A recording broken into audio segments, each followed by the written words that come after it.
What then has tormented giant Ichinojo said in his exclusive interview with Nikkan Sports, marking half a year since he left the ring?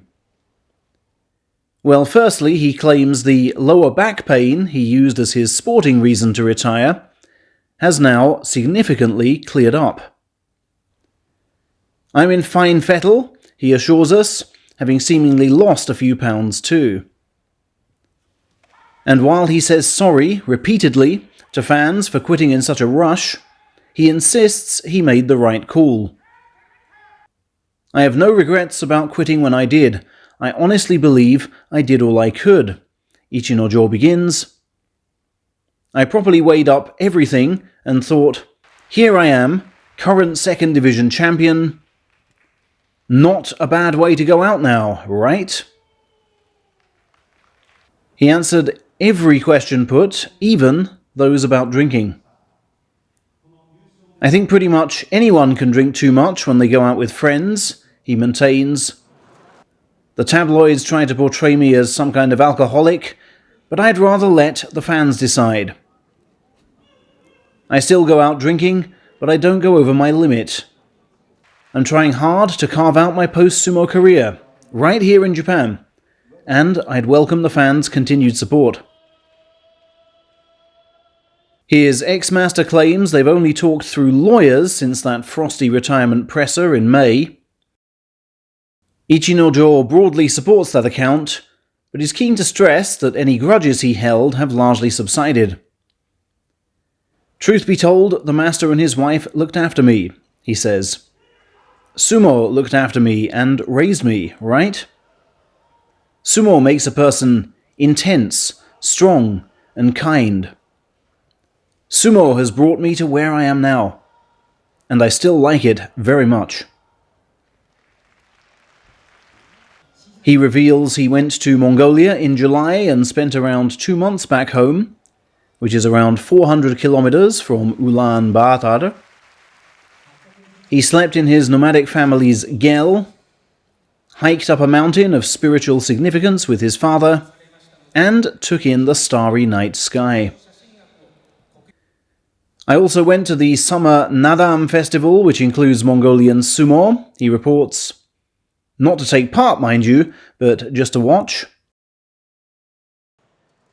And I also really enjoyed the party put on by local folk in my honor, to say thank you for all that I'd done.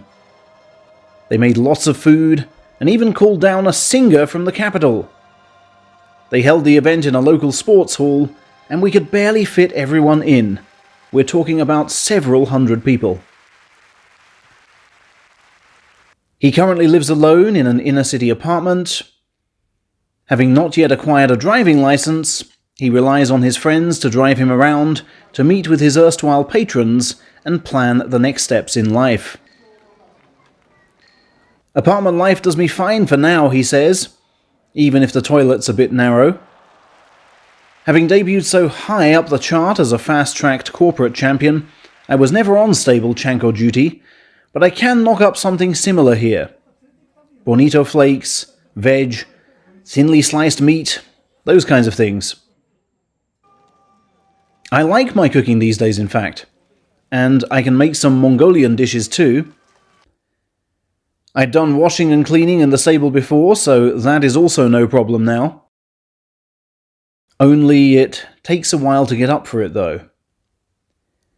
And one of my rooms, would you believe, is completely filled up with my old sumo luggage." As for what the future holds, it's not clear yet, he admits. But I absolutely must find something to do, or my money will simply run out. I'll be back and forth between my two countries, that's for sure, but mainly based in Japan, as that's what the citizenship is for. I have no plans to switch back to a Mongolian passport. Would I become a sumo actor, you ask? Ha! I doubt that very much. He claims he has no significant other to replace the girlfriend who apparently broke things off when his coach forbade him to move out of the stable. And these days he only looks for sumo results, not bothering with the broadcasts. Finally, when asked to précis his thoughts in a short message on fancy paper, he wrote simply, with all his fans in mind, "Thank you very much."